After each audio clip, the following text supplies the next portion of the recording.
Well, hello again all my YouTube browsers and subscribers, and thanks once more for returning to my Vintage Dirt Bike TV channel as we check out the last and final batch of old motocross race bikes from the 2020 Telford Classic Dirt Bike Show.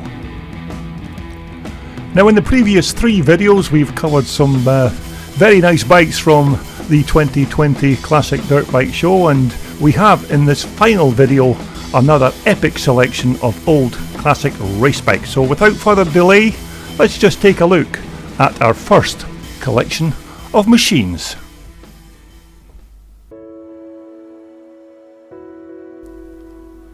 Now, this superb collection of old Montesas was more or less owned by just one person, and this particular owner had some very nice examples at the Telford show.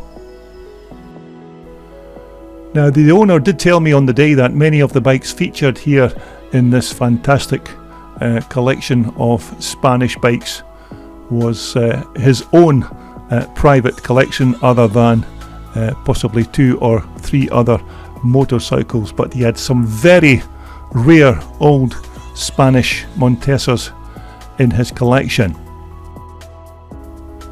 Now, I did have a wander around this collection of Spanish Montesas, and there were some very rare bikes to be seen, including this lovely Capra 360 GP bike, which looked in its original trim, but a very nice looking old Montesa, this bike. And naturally I couldn't cover every single one of the nice bikes that this collector had in his possession, but we've picked out just 1 or 2 to show you here in this part 4 video. Now, there were many other good bikes in this Montesa collection, including this 360 GP, but one of the bikes that really caught my eye was this beautifully restored 1967 Montesa Capra 250, and I think this was one of the rarest bikes that this particular owner had in his Montesa collection.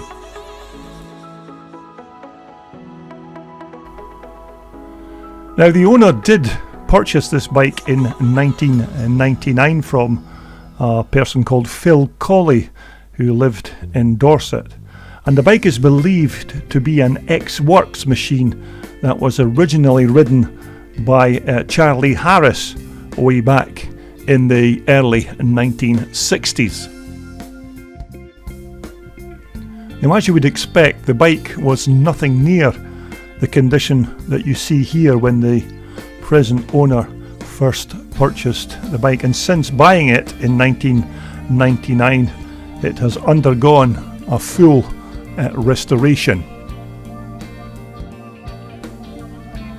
Now, make no mistake, these 1967 Capras are extremely rare, and I have to admit this is the very first one I personally have come across, and to find an example of these rare Capras in this condition is really something special.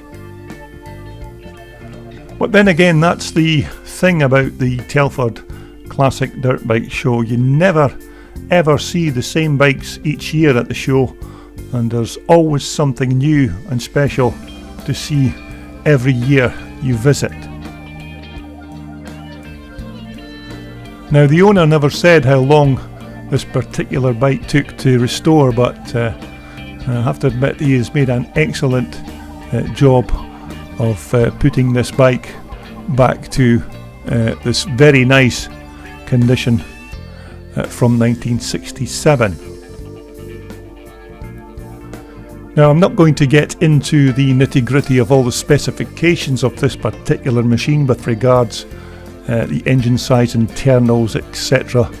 As to be quite frank, recently I've had a lot of negative feedback about my commentary and the inaccuracies contained within it with regards particular machines, but sometimes I think it's better not to comment at all on these old classic machines, as I constantly now receive comments about inaccuracies of whether a particular bike has the wrong brake lever for a particular year, or maybe a bike is fitted with the wrong footrest or other minor detail. But for me personally, despite all these alleged inaccuracies in my commentaries, it's all about looking at the machines. And let's face it, how many of these old classic dirt bikes still have their original parts from back in the day?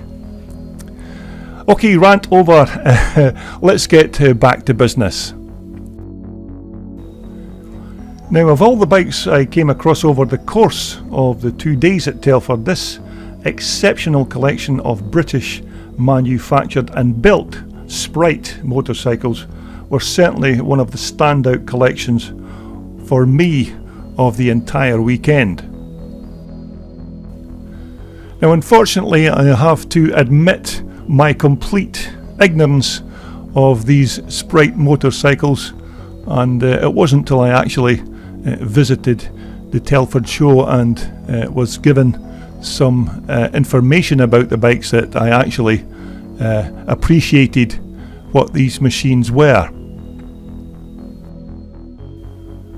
Well, apparently Sprite Motorcycles was the brainchild of Frank Hipkin, who was an extremely successful motorcycle competition rider and enjoyed many successes riding in trials and scramble events.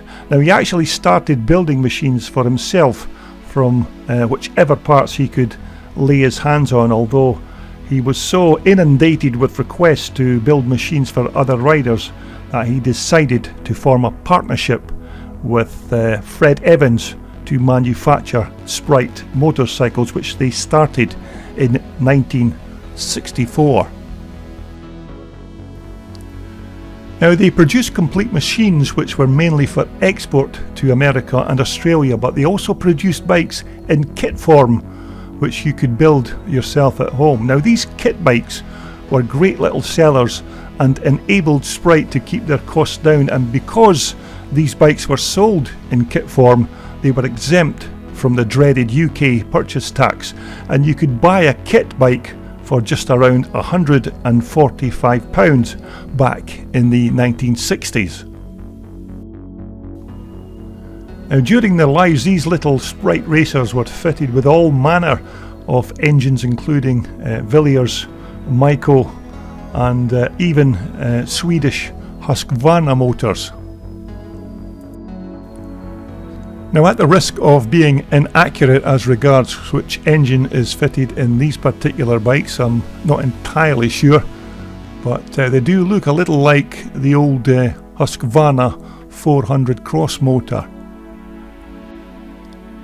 Now, these Sprite motorcycles were very successful in all forms of off-road racing, and although the company then ran into financial problems in the early 1970s when supplying a large order to the USA, when the American importer at the time, who were American Eagle, went into liquidation, owing Sprite a huge sum of money, which of course Sprite never recovered from, and they closed in 1974.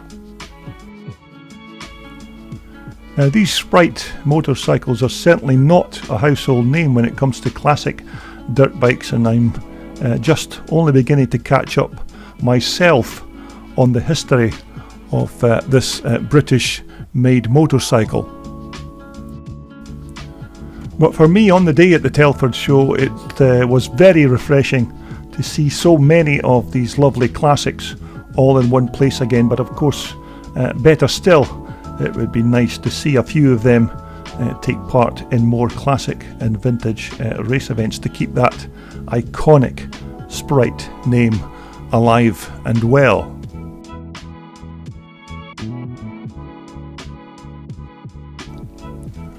Although, as I mentioned earlier, up until I saw these lovely bikes, I knew absolutely nothing about the Sprite motorcycle mark, but since viewing these bikes on the day, I'm beginning to catch up on some of the very nice history behind these absolutely stunning little machines.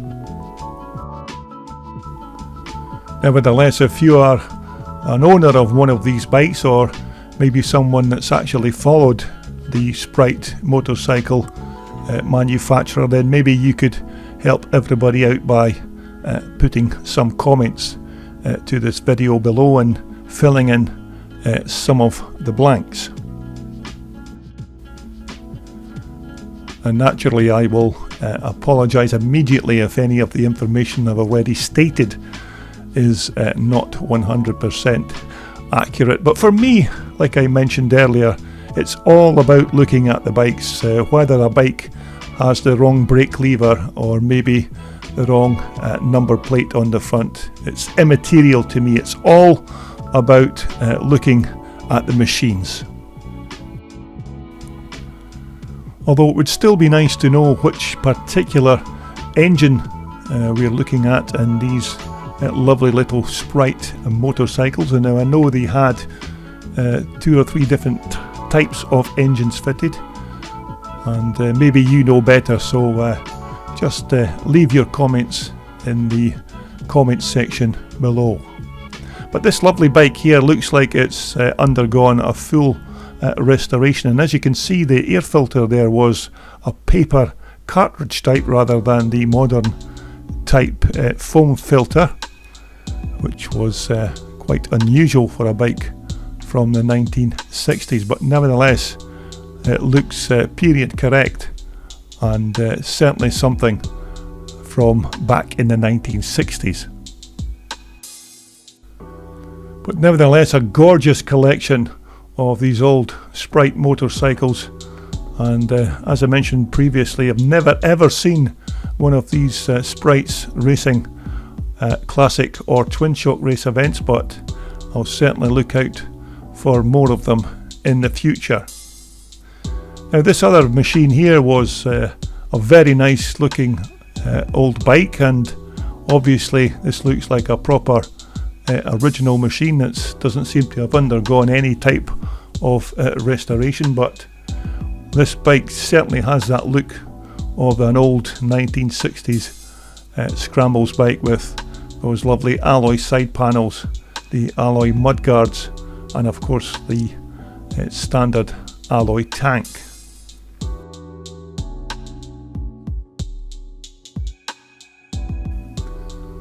But these old bikes certainly have the look. There was many different configurations of bikes from this Sprite family. There were scrambles bikes and a couple of nice Sprite trials bikes that were also in this collection, although never managed to cover every single one of the bikes. But suffice to say, these were superb machines and certainly brightened up my weekend. But then again, you think you've seen it all with regards to old British motocross machines, and then this lovely collection of these old Sprite motorcycles pop up and give you a brand new perspective.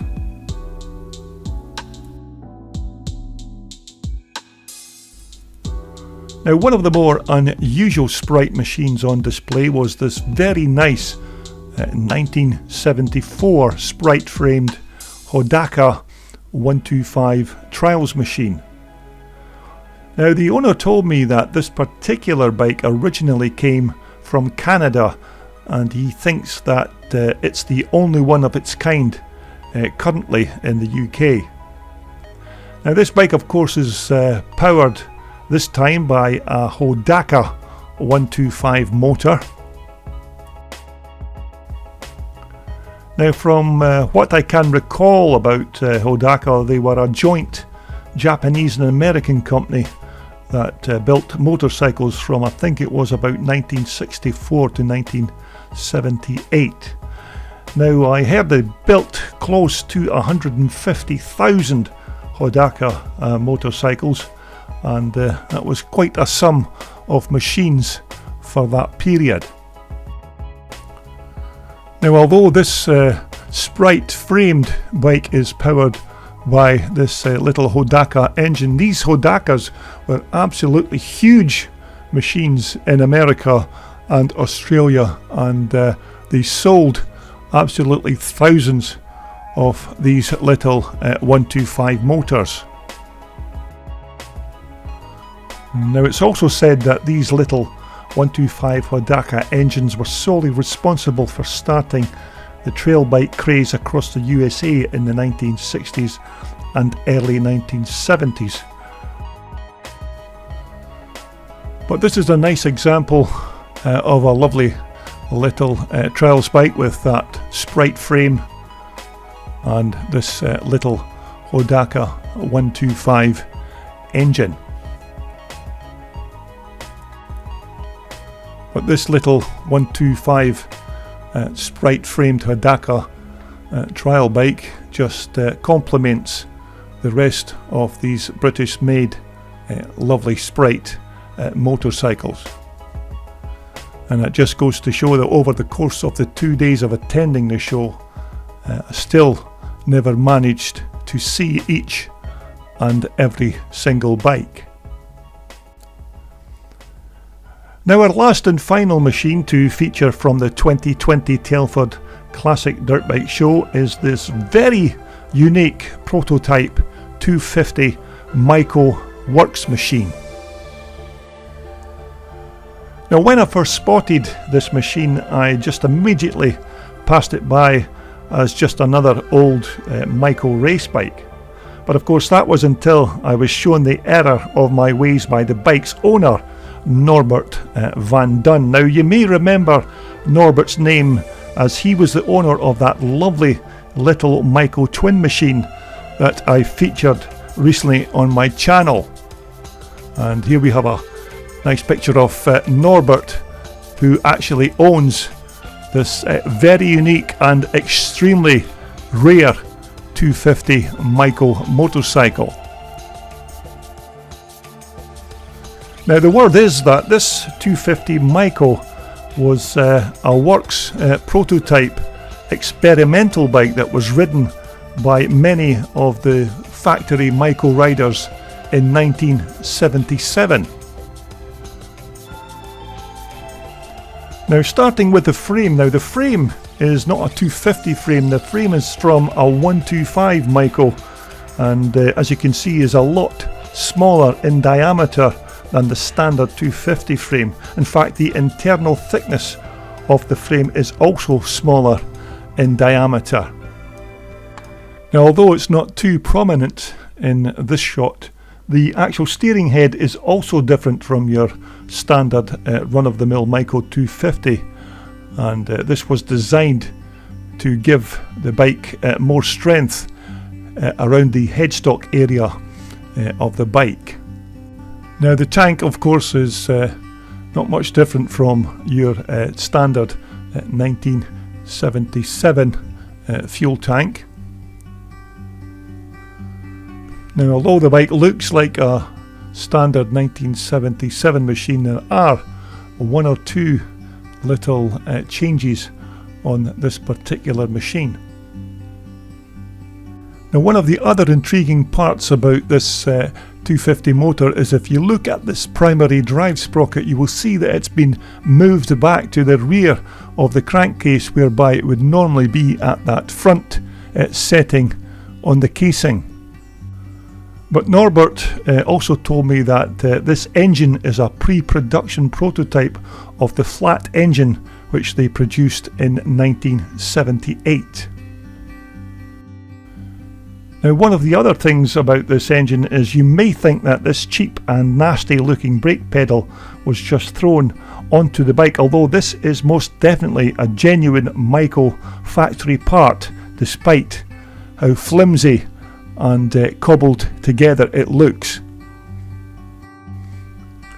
But as this bike was of course a prototype, all manner of different things were used to experiment on this machine. Now one of the other things was, if you look at this right hand side footrest, now the right hand side footrest is welded to the frame, but the footrest on the left side is actually bolted to the frame so it can be moved to different positions.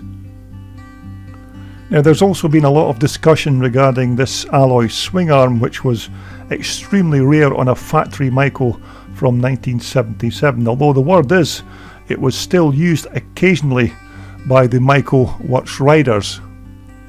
Now we can see a better shot of that left hand foot peg in this particular shot with the bolts bolting the footrest to the frame. Now I can only guess that the Works riders used that movable left hand side footrest to enable them to put their feet into different gear selector positions. Now there were only 12 of these 250 Maico motors ever cast by Maico, and there was only just 8 of them ever used for the Maico Works riders to experiment with.